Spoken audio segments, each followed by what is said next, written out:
What are you doing? I'm alright.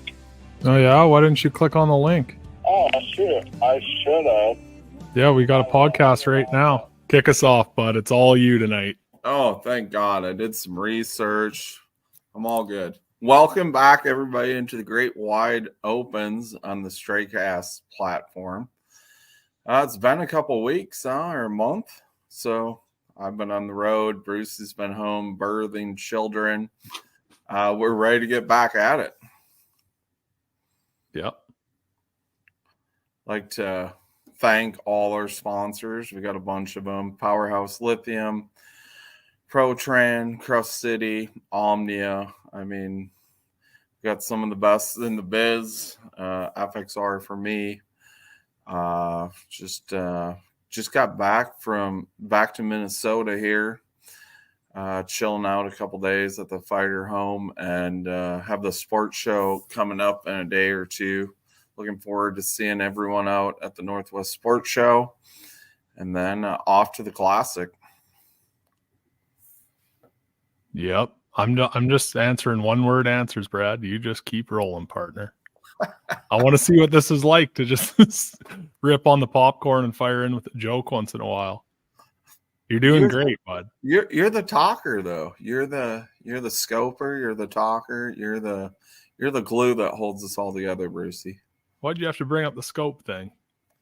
It's kind of a hot conversation right now. Anytime you can say scope or forward facing, I think you get 100 extra clicks. Yeah. No one really bugs me about the scope thing because I have gray hair and I'm an adult. It's just when they see it on the kids, they just terrorize them. Those poor kids. I have to talk a little bit about the app at Omnia. So I don't want you to talk about that. It's too damn juicy.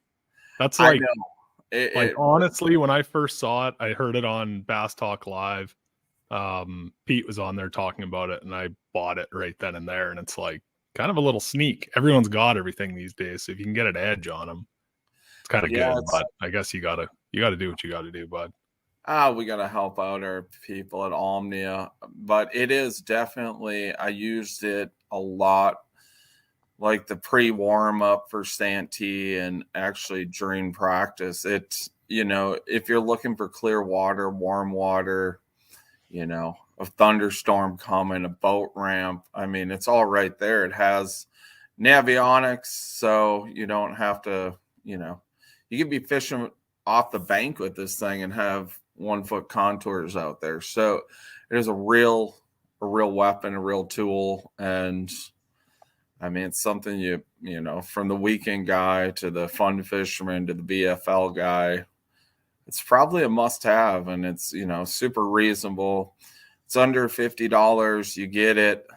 You can do a 7-day free trial. So, I mean, it's pretty legit. I think you're going to have it in the description below. I'm sure that you click onto our link and go over to Omnia and sign her up.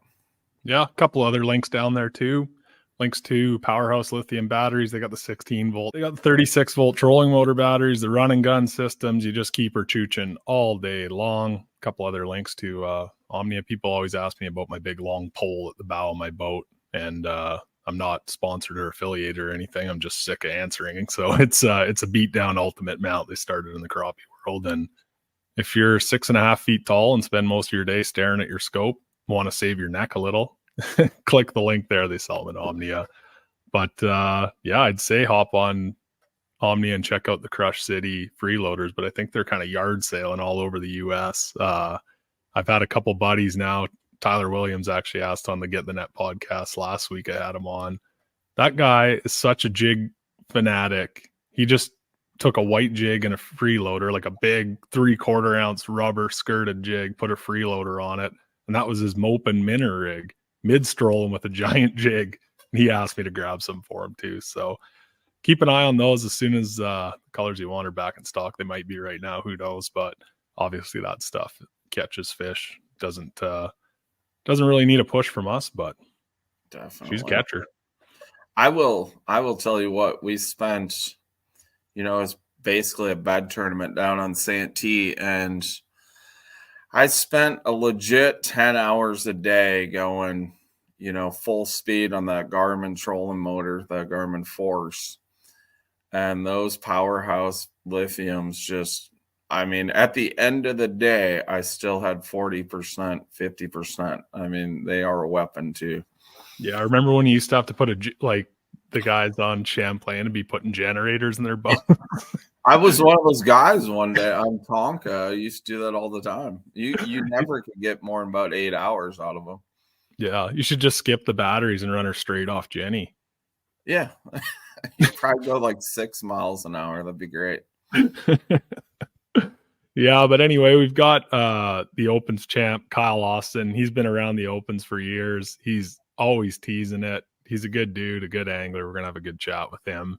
And Brad, you got to check at the last Open. That's tough to do, man. There's 185 or 180 now people that went there hoping to get paid, and only 45 of them do. So it's not easy to get a top 40 in the Opens. And congrats, bud. You're on a streak now. You had that BFL check too.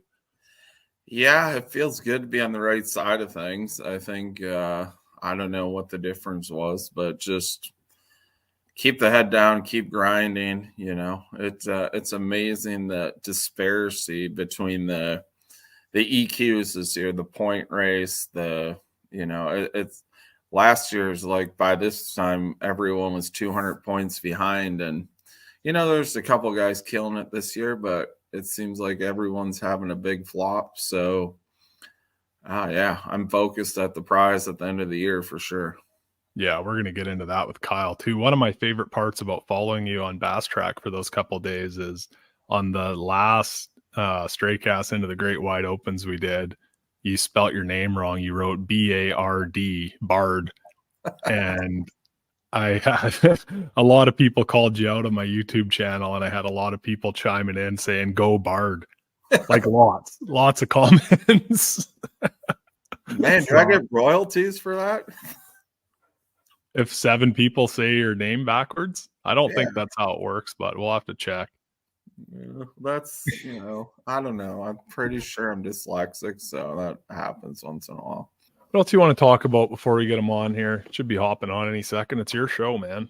Oh, okay. I mean, I think we have to talk about the Classic coming up. I mean, the biggest derby in the world. I mean, I believe you're heading down there Thursday or Friday. I'm going to head down there Tuesday to help set up with FXR. And man, that's an exciting tournament coming up for sure.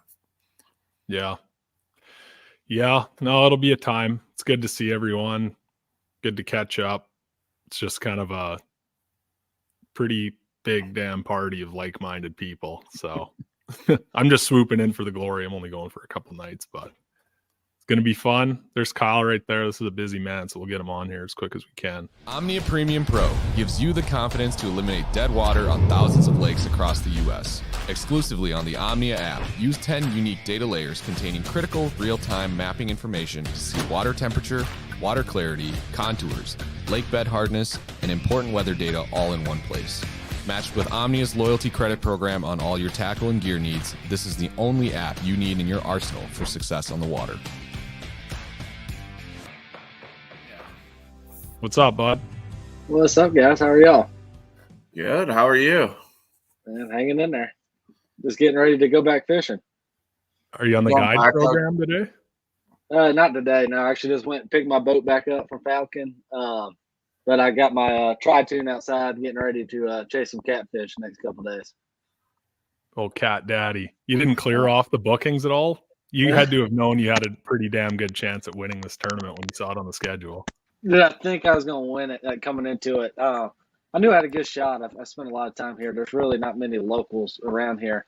So, but going into it with the spawn and everything, I really thought my chances were going down. I mean, it was definitely a slugfest, but we got it done. It definitely worked out. It was actually good. The fish were moving, so during practice, it was changing every day. So I kind of had confidence in a lot of areas of where they were coming. So I kept an open mind and kind of fishing new water every day, unlike a lot of people did. Yeah. Oh, it was an awesome win, man. I'm glad he didn't let Scott Martin win. That would have looked really bad for Opens anglers. That'd be an issue. I know. This year's So, already crazy. It seems like the points race isn't as high as it was last year. Last year it seemed like nobody slipped up, and it seems like this year we already have a handful of guys have some mediocre tournaments and have some good ones. It seems like the average isn't as much as it was last year. So yeah, it definitely definitely gonna be, isn't. I'm sure you follow that advanced bass stats on Instagram. yeah. I think it's already at like a 38th or 39th place average to be in the top Yeah. 9. If you So had that going in, I think last year, I might be wrong, but I think it was a 42.5 place average for the last spot in. Yeah. And it's already, almost past that pace. Like last year, you had guys that gave up like 20 points in 3 tournaments, three of them or so. But I think the schedule is just so wild this year. Last year, all the crazy ones were like St. Lawrence River, Harris Chain, Ozarks was a big switch up, where the first 3 were kind of all fairly similar. Yeah, to me, it seemed like everywhere we went last year, it seemed like we did the same thing. I mean, it might have been a little different fishery, but it felt like I showed up to practice and I looked for the same thing every tournament last year. Yeah, anyway, a lot more dynamic to the schedule this year, a lot more flops. Good news for, someone who's already got like a fire 150th in there or even 170th. It's not, Brad's got his hand up, but that doesn't mean you're out of it. Like it might be more to the predicted, like 50th place average gets you in, like everyone was saying before last year kicked off. What do you think about that? Yeah, I definitely agree on that. I think it's more of what we projected last year. Last year kind of caught us by surprise. I mean, they caught them way better than I ever thought they were going to catch them last year. Because I felt like I did my job last year. If you look at my results, I mean, I felt like I caught them. I still didn't make it. So hopefully this year we can get in there. I was looking back through your results. So this is your 3rd year doing all of them? Yeah. So the year last year, I think you cashed 5 out of 9 last year, didn't you? Or 6 out of 9? I think it was 5 or 6 out of 9. Yeah. Yeah. I mean, you pretty much crushed it last year. And I think you had 1 or 2 not even that horrible finishes. And it was brutal. I know. That's what I'm saying. Like I felt like I did my job last year. Just them guys really caught them and made it hard to slide in there. Yeah, and you were the low key guy. We brought you up on the show a couple times, especially last year, because you just kind of because you had the highest finish without making a top 10. Yeah. So it was just like you didn't get a whole lot of press or anything. It was just like, okay, he hasn't made a top 10, but he hasn't finished below 70th in any of these. Like that's a seasoned Opens guy playing the game. Yeah, I mean the last couple. I mean when I first started and really started fishing Opens, I felt like I've been fishing forever. But I'd always have a top 10, but I would always have like 1 or 2 like really bad tournaments. And going into it last year, I was like, man, if I could just stay consistent. I roomed with Sam George, which is probably one of the most consistent anglers out there. And I knew if I could just stay consistent, and eventually I would, bust the top 10, and that would, seal the deal. But it just never happened for me last year. Yeah, it's not a damn easy feat either. Like you can definitely make the elites without ever sniffing the top 10, and then you can pretty much survive a whole career without making a top 10 either. I know. Yeah. So playing the long game, that's cool. What do you think?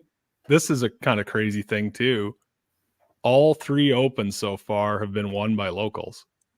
Yeah, that's definitely different. Usually it's the local curse. If you're from there, it usually doesn't work out good. But I think some of the locals that won are seasoned tournament guys. They're not guys that just fish, local tournaments like Saturday tournaments and stuff. These are guys that have been on the road and fish multi-day tournaments, and it's definitely different. There's a couple guys I know fished this past tournament, and they did good. They had some good days and bad days, but I think just being around it for a while and knowing how to manage a 3-day tournament, especially to have a shot to win, is a lot different. Especially on this lake. I mean, this lake is you can catch 30 pounds one day and catch 10 pounds the next day. Yeah, I think we saw that in the results pretty plainly. Yeah, There was lots of flippy flopping going on. Were you shocked on the weights it took there, or were you kind of expecting that? I mean, it's always got the recipe to, have like where 20 pounds is way down the leaderboard. But the last 2 years, ever since we had eelgrass and hydrilla in the lake, the weights haven't been that impressive down the leaderboard the last few years. I think the fish are a lot more spread out. So it definitely, day one caught me off guard. I thought I had a really good day with almost 25 pounds. And I got back to weigh in and I was like, my gosh, I could possibly not get paid if I don't catch them tomorrow. So I was like, we're Yeah. going to have I had put almost 24 the first day, and I'm like, oh, good. it's a good Good. start. And I was 18th. I'm like, holy Christmas, they're catching them. I know. And I figured, I think there's a lot of fish spawning. I think a lot of guys relied on sight fishing. Yeah. And just from being here, our pollen is some of the worst pollen you can ever get in the country. So it makes it hard for them sight fishermen, especially when the water was rising on the upper lake and then falling on the lower lake. I felt like guys were going to slip up, and they did. And I had one of the best days I've had on the lake in a long time. So it worked out. Yeah, Brucey missed it. Like, that was Santee Cooper is one of the coolest lakes I've ever been to. I feel like you can win it in a vast majority of the lake, and usually it's just not that way at every place we go. That place is special. I think me and Brad were at the weigh-in line at Ouachita talking about it, and I think I said that where it's a pretty cool place because you could fish around nobody and still be on the winning fish. I mean, I honestly, for me in 3 days, I really didn't see a whole lot of guys. I kind of stayed away from the areas that were crowded, but I really didn't see a lot of guys in some popular areas where I thought for sure there'd be some guys figure it out. Yeah. I watched a little bit of live. It was pretty unfortunate, the weather on the last day. I know. It was pretty damn hard to watch. Like, everyone was just a drowned rat out there. Only fished till 1. Was there ever a point in the day, like the day was reduced 2 hours? Yeah, we were an hour and a half. I was kind of glad it was reduced an hour and a half because I knew I was catching them early. And looking back at Bass Track from the first couple of days, I was actually leading the tournament every day until like 12 or 1 o'clock on Bass Track, and then guys would eventually catch back up to me, and then it was so I knew a lot of guys were catching them in the afternoon, so I figured it was to my advantage if we got to fish a half a day. But I wanted to fish a full day because that place. I mean, I could have started and never caught anything and needed all day to catch them. So it was scary going out there the final day. I know how that lake gets, man. I've been out there where you physically can't get across the lake. So it was we got blessed. It wasn't as bad as what they were anticipating, but it was definitely a scary feeling going back out there the final day. Did you know you had her when you got in? Because that was pretty damn tight, like especially for a whack fest. The top 3 were all kind of right there. Yeah, so actually the local that was behind me, he was in second place going into today. I actually seen him like mid-morning in an area where he wasn't all week, so I kind of knew that he either A, caught him really good, or B, he was struggling. And I could tell by the way he was fishing, he probably didn't have a whole lot. So I knew Scott and Laker, if I caught 27, I knew they were going to have to catch like 30 pounds, which we only seen 2 bags all week, over 30 pounds. So once I caught that 7.5 pounder, I knew I had a pretty good shot. I knew I had it at that point, I think. Yeah, that's awesome. And you're in the unique position of having an open win. You've now qualified for the Classic, and you got to sit on the sideline for this Classic. I'm sure lots of people don't understand and probably think you're in this Classic. But with 3 opens prior to the Classic this year, there's a lot of guys already qualified that are sitting on the sidelines. Yeah, there's positives and negatives. Negatives, you guys sit on the sideline, but positives, when you're talking to companies and stuff, now you can say that you're in the Classic for next year. I'll be at the Classic this year working some sponsor booths and stuff. So it could help, in the long run as far as, you're technically already qualified. There's only, I think, 3 of us that are qualified for the Classic so far. So. Yeah. And you have the advantage of having a full year to flex on it. Yeah. If you qualified in October and it was in March, you'd be just be a flash in the pan, but yeah, you get to big dog it for a full year now. Yeah. Hopefully we come up with a lot of positives with it. That was always, I needed a better resume. I feel like with the industry sponsors. If y'all looked at the side of my boat, it's a lot of big local companies around here, construction companies and stuff like that. But I'm blessed to have them. They help me out financially a lot, and it's definitely the way to go for me. Not really digging a whole lot in the fishing industry. I have some good sponsors in the industry that have been with me since I fished BFLs, but having them local companies support me, it definitely means a lot. Yeah. Oh, that's awesome, man. There's you can tell that you got to work for it. It's not everyone on the outside sees the younger guys coming up and they're like, oh, okay, yeah, dad's money this, dad's money that, and you all kind of get thrown in that same basket. But you just said you're guiding for catfish out of a tri-tune, on the days in between. Does it bug the hell out of you when you're out there working for a living and guiding away when there's a ton of guys out there like pre-practicing and legging up on you? Does that get to you, or you're pretty chill about it? It used to a little bit, and then they changed it used to bother me more before we had the off limits and the scheduled practice. When we had the unlimited amount of practice, it really, it got to me every once in a while, but I never really let it bother me to that extent. So, I mean, I think we're all more on an even playing field. Pre-practice don't work for me. I pre-practiced like one time in the last 3 years, and then I finished like 170th. So I'm just I like to roll up. I wish we only practiced for 2 days and started the tournaments, but that's just me.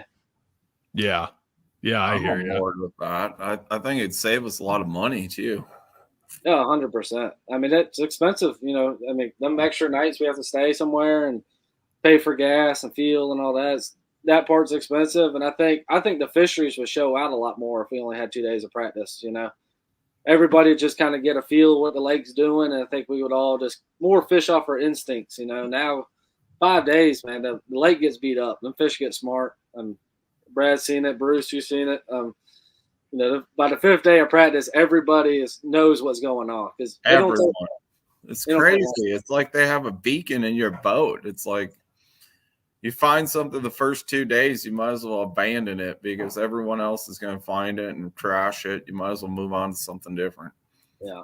That's what makes Santee so cool, because when we started, I think there was a lot of fish out in the depths, and everyone watched the MLF, so they're all like out chasing brush piles around, and I was fishing the bank knowing they were going to come to me sooner or later, and they started showing up better every day, thank God. But absolutely. Yeah, this time of the year, I mean, if we get, just looking at the forecast, when we get that many days here with the wind not blowing, it was slick calm for 4 or 5 days of practice. And anytime we get them stable conditions like that, they're coming to the bank. And it's kind of like Florida. When they come to the bank, it feels like they all come to the bank. It's nice to see it finally happen. Because every tournament, the build up is all like, all the articles and everything are like, oh yeah, it's getting nice. It's going to happen. It's going to happen. And then some guy wins on a minnow and a live scope, it happens all the time where like, they don't even try to do that build up anymore. And to see that actually like come to fruition. That's why it sucked that the weather was so shitty the final day. Cause it would have been, real cool to watch, like fairly old school. Were you on the Perspecto vision, or were you, I saw you were trapping.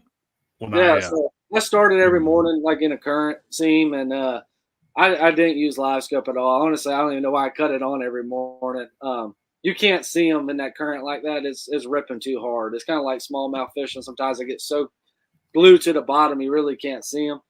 So every morning, I was just mainly making a cast. I was trying to hit a 5-gallon bucket size cast every time, and I'd never seen one eat it. I'd never seen a fish on live scope at that specific spot. And then the only time I kind of used it was on the cypress trees, but I would have still fished the same trees whether I had it or not. I've been fishing that lake my whole life. It just helped. Like if I made 2 or 3 casts up there and didn't get a bite, I could pan up there and be like, okay, there is one sitting there. So maybe I need to change angles, or I'll come back in 20 minutes and hit that tree again. But that's the only advantage I use with it. But really and truly, I don't think it helped me with the win at all. I really think if I didn't have it, I think it would have been the same results. Just I'd have fished the same way.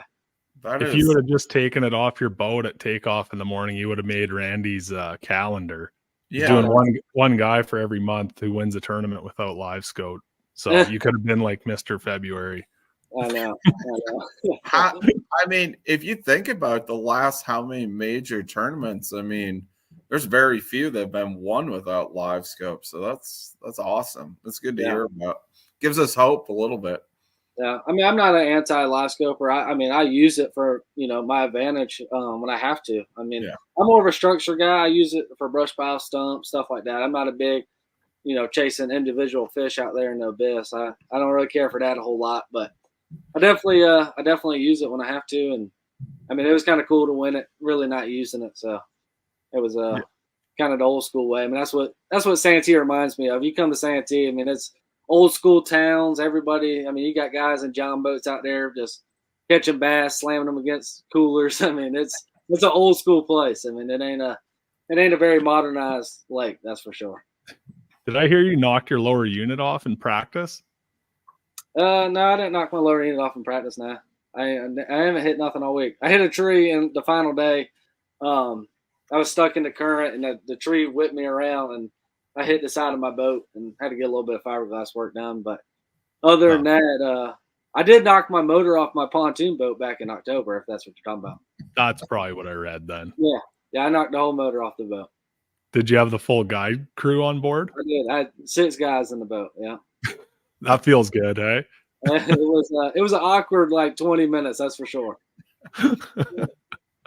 You got to put a leash on the pontoon now, or I have one on there. Yeah, nice. That way, if I rip it off, I can at least get it easier. Because this one, I had to go in the water, put a come along winch on there, and winch it up, and we had to drag it all the way back to the landing. Oh man, I crushed a rock when I was like 18 with a tiller boat full of gas way up north in the middle of nowhere guiding. Smoked the rock. Everyone came to a halt, Oh yeah, 58-year-old guys rolling around in the bow of the boat. They're like, "What happened?" I turned up the motor. I was like, I knocked the skeg off. He's like, "Well, what's a skeg?" I was like, "Well, I'd fucking show you if I had one." There's nothing more demoralizing than hitting something when you're guiding. I guess getting lost would probably be the next thing.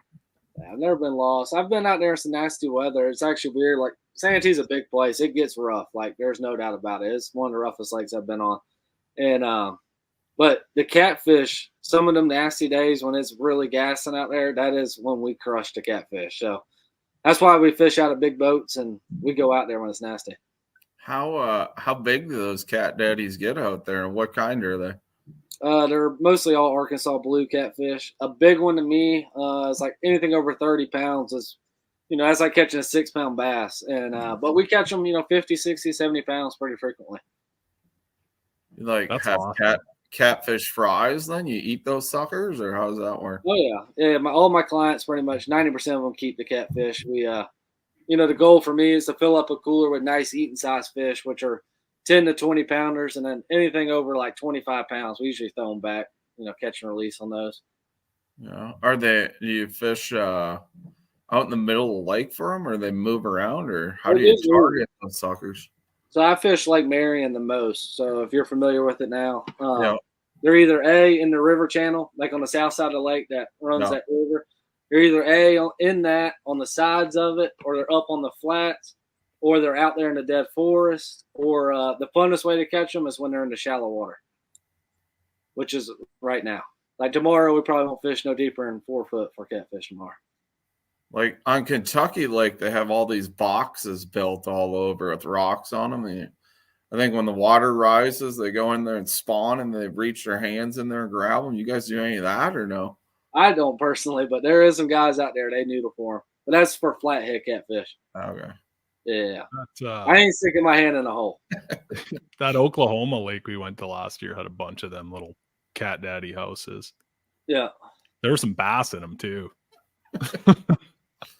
They were using them. Oh, that's for all.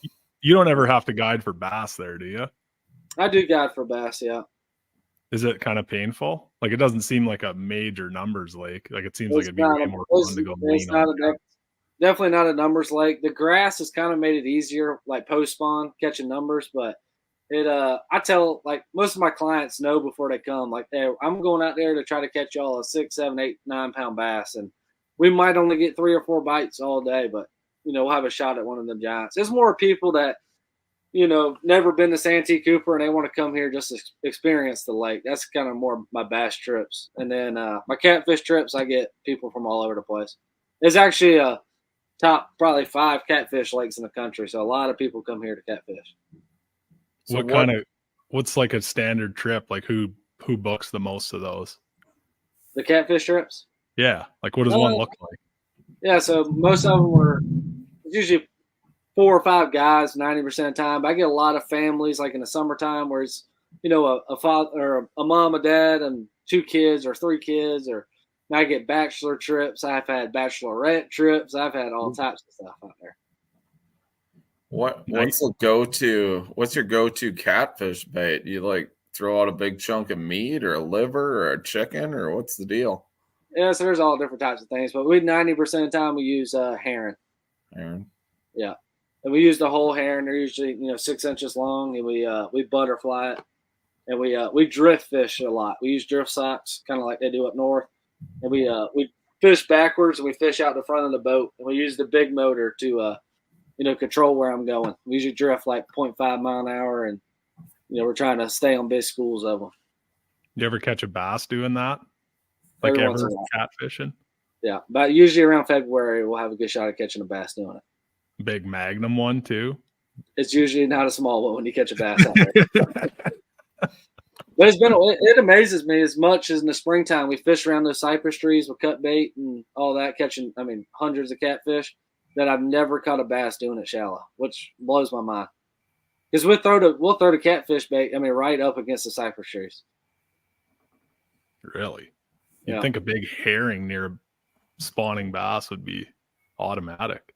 I know. You would think, but so far I ain't caught one yet. So I'll probably catch one tomorrow now that we said it. They'll probably just bitch it in on that catfish gear. It'll be like a 7-pounder, just mouth open the whole way, no fight. We actually use a lot of light tackle. Okay. Yeah. So my drift rods are 8-foot medium light, like bait caster rods. They're very flimsy. Oh, you're getting your money's worth out of the fight then. Oh yeah. That's my goal. I don't need a hammer rod where my clients will have no fun reeling it in. But when I fish shallow, I use 6.6 medium heavy spinning rods. Like they're honestly like little bass rods kind of. Do you have to cast everyone out by the trees, or you just let the clients wing away? I hooked enough trees in a couple days. I'd imagine you're digging them out of the trees quite a bit. I'm casting them 90% of the time. Yeah. Usually when we're drifting, I've only run like 4 to 6 rods, and the rods, once I get them out, the rods are doing the work. They're just dragging on the bottom, and so whenever we get a bite, they just go in there and reel them in. It's pretty simple, but it's honestly a lot harder than everybody thinks. I just go out there and catch catfish. They move around just as much as bass do. It kind of helps, like, every day. To me, it's like having a tournament every day. I got 8 hours or 6 to 8 hours to make these people happy. In a bass tournament, I got 6 to 8 hours to catch 5 fish. So it kind of keeps my head on that clock every day. Whether I'm chasing catfish, stripers, bass, it don't matter. That's awesome. Do you ever do any duck hunting down there or no? Oh yeah, a lot of duck hunting. I bet it's kind of set up good for duck hunting around there. Yeah, it used to be before. Back when we used to have a lot of hydrilla in the 90s, it was the place to come shoot greenheads in the timber. That was Santee Cooper was the place. But ever since we've lost the grass, we lost a lot of the habitat around the lakes. We don't get greenheads anymore. Not many of them. I saw one. There was a lot of wood parrots flying around though. You must get a lot of those. A lot of wood ducks down here, but we get a lot of sea ducks, divers, and stuff. We get a lot of ringnecks and all that. We're not far from the coast at all. Yeah. Brad, are you going to be able to keep your head out of the turkey game this spring? I know you get your mind pulled towards it pretty hard. I'm packing up to head to the Classic, and I'm not coming back to Minnesota till May. I'm bringing my shotgun, turkey decoys. I'm bringing it all. You never know when you're going to find a turkey hunt. This guy was behind the VRBO at Bugs Island, hiding behind a tree, scratching away, trying to buy a Virginia or North Carolina turkey license as one was coming to the tree line. Almost during practice. I think I owl howled at every cove I went to at Kerr Lake last year, or Bugs Island, whatever you want to call Yeah. it.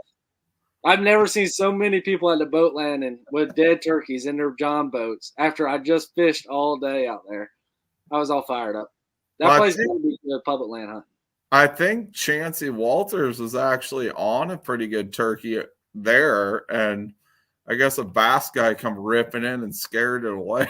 Yeah. He's going to blast one right out of his skeeter, probably. I don't know what he was going. I seen Chancey Walters the second day at this tournament. I ain't seen him all week, and I ran into him in the back of a creek, and he hollered at me. He's like, I must be in the right area. I was like, you didn't see the no trespassing sign at the mouth of it? I can like see it, Chancey now. Oh, you old Magnum, you old herd bull. Yeah, he was staying with us. He's an interesting character. Really, really nice guy. Like, very nice guy. He's ever since I met him, I don't think we ever introduced ourselves. We just instantly become friends. Yeah. He was telling us, he's like, yeah, Kyle said he was catching them on a wacky worm. And then I kept pulling up your pictures on bass. I'm like, that looks like a rattle trap to me, Chancey. I started every day with a trap and a spinnerbait, but I promise you, I caught. I mean, I didn't win the tournament if I didn't throw a wacky worm. So, yeah, I was just giving him a hard time. He's using your bait, Brad. I know. He's slinging Gary. Slinging Gary around. This year's the Gary year. Yeah. Yeah. I like it. If you come to Santee next time, just tell me if you want to get paid or make a top 10, just put a wacky worm in your hand and throw it for 3 days. I promise you it'll work out. It did. That's all I did. Yeah. It'll get you a check. At 7:30 every day, I put all my rods in my rod locker. I got one spinning rod out, and I fished, specific trees every day. Yeah.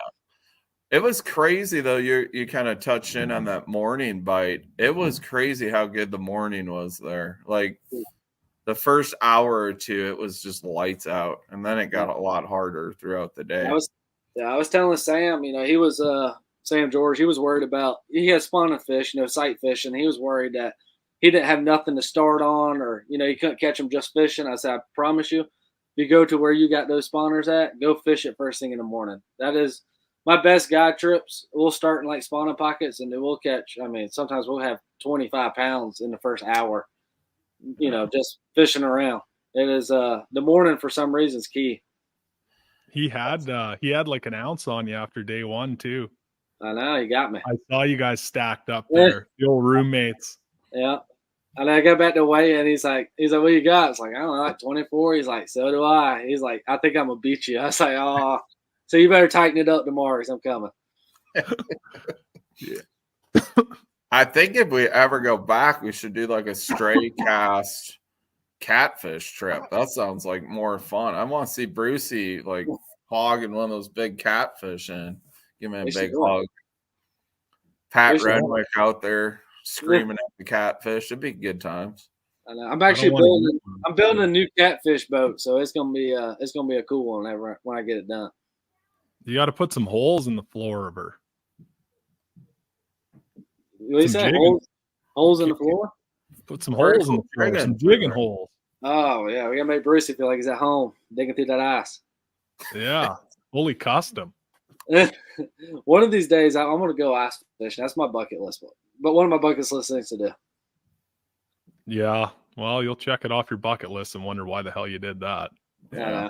It's pretty good. Like it's nice out now, but when it's cold, it's hell. Yeah. If you're gonna go ice fishing, Brucey has to take you trout fishing. That's the magnum of all ice fishing. Yeah. Catch yourself a big old lake trout. Hey, I don't care what we reel in. I'm from Santee. Whatever it bites, we're reeling in it. Points outlook on the season. You and your buddy Sam George are both. He's like 39th. I just checked, and you're 23rd. Yeah. Were you higher than that last year this time? I think I'm in the same exact same spot as I was after the third tournament. So yeah, I like being there. I don't really. I'd rather be in the top 9 at the 8th and 9th tournament than at the first 3. I mean, we don't get nothing for being, angler of the year right now. So yeah, And I like this. you both did the same thing last year, like just playing the long game and just slowly inching up like a couple. Yeah. And then it seems like every year you guys are like right there. Yeah, I don't know. It's just been around it for a while, man. You get guys at that 7th tournament that are inside the elite cut, and you get them in the fall where it's tough, and it's 12 o'clock and they ain't had a bite yet. The wheels in their head start turning bad. Like, they'll so I feel like if we can get them to the fall and just keep, our style of fishing, I feel like we can catch back up. It's a lot easier to make up ground in the fall than it is in the springtime. Yeah, noticed that. I was the guy on the receiving end of that beating. Yeah. One of the only things that made me feel better though about dropping out of it is that, and losing bass, is that you lost one. I think you said, I talked to you that day and you said you lost one like right in front of the check-in at Harris Chain that would have put you inside. I did. I think I needed like a 3-pounder. And I'm not the guy that comes back to weigh in and be like, oh, I lost this and that. Cause I know, that's why we believe you. Yeah. So I actually had one. It's probably 4 or 5 pounder hooked up with like 5 minutes to go up under a dock, and it comes up and just head shakes one time, and my bait come flying, and I power pull down and fish for it for like 5 more minutes. I'm like, please just bite. I mean, it was a train wreck of a day to say the least. That's for sure. It's crazy how that even happens, because like probably, I mean, especially at that place, there's not really a whole bunch of stuff to fish like on the way to check-in, so everyone just picked, there was a stretch on the island on the right side, or that stretch of docks on the left, and like I bet you 120 boats fished that stretch of docks that day. I know. And I think I had one the late check-in, so I mean, I know I fished behind 100 people. What made it tough in that last tournament, because I was inside the elite cut going into it. Even after day one, I was still inside of it. Yeah. What made it tough was when Milliken and Wesley Gore were in the top 10. Because when they were in the top 10, it kind of only made it available for like 2 more guys to make it. Mm-hmm. They kind of blocked the gate of getting in there. So when I slipped out and they made the top 10, it was a done deal at that point. And you've been close 2 other times, is that right? Yeah, in 21, I was close in one division. I think it was like the Central Division, and it was like the same thing. After day 1 at Grand Lake, I was inside the elite cut, and then day 2, I had, a disaster day and ended up falling out pretty bad. But I don't think it would have mattered because some guys caught them and they ended up catching back up anyway. Right. Yeah. I think you seem to be rebounding pretty damn good from it. Yeah. It's like just old hat, like just get at her again. How old are you? Like how many years are you going to give this a go? Just until you make it? I don't know. I don't know the answer to that. I think if people that have an answer to that, they're not ready to fish for a living anyway. I don't know. I'm 25 years old. I fish for a living now. So, I mean, I live the dream I've always wanted, whether I'm chasing catfish or just fishing in general. I got good sponsors behind me, whether I'm fishing the opens or fishing anything. So, I mean, right now I live the dream I've always dreamed of having. So, whether I qualify for the elites or not, I'm still fishing for a living and having fun doing it. So, I don't know how long I'll be fishing the opens. Yeah. Well, I mean, it's a little more realistic to stick around in the opens for a while now. Like the coverage is beefed up, the payout's beefed up. There's lots of full-time anglers fishing it. Like it's, it's almost just like it is just another national tour now with. It is. I mean, it's stout competition. I just said that on Bassmaster Radio. I think this tournament, this was the strongest guys I've ever fished against on my home lake. I mean, I fished Toyotas and other, AAA tournaments, and I mean these guys are really good. I mean, there's no doubt about it. I think you could take the top 30 in the opens or top 40, and they could go to the elite series tomorrow and probably compete for a while. Yeah. Yeah, you just need a little bit to go your way, like a little bit of, you hate to say luck, but you just got to land on the right side of that bounce. Yeah. You got to think it's going to happen one of these days. Yeah, you definitely got to have a little luck in it at some point. I mean, there's no doubt. Everybody has a lucky moment throughout the year, seems like. Yep. Yeah. Well, it should be a lot easier lake this year. The final lake is Hartwell, where I don't think it's a lot easier fishing Hartwell than Florida in the fall, I would think, for catching fish and getting a decent bag. It'll probably be harder to move around, though, in Hartwell. The points probably won't move around a lot.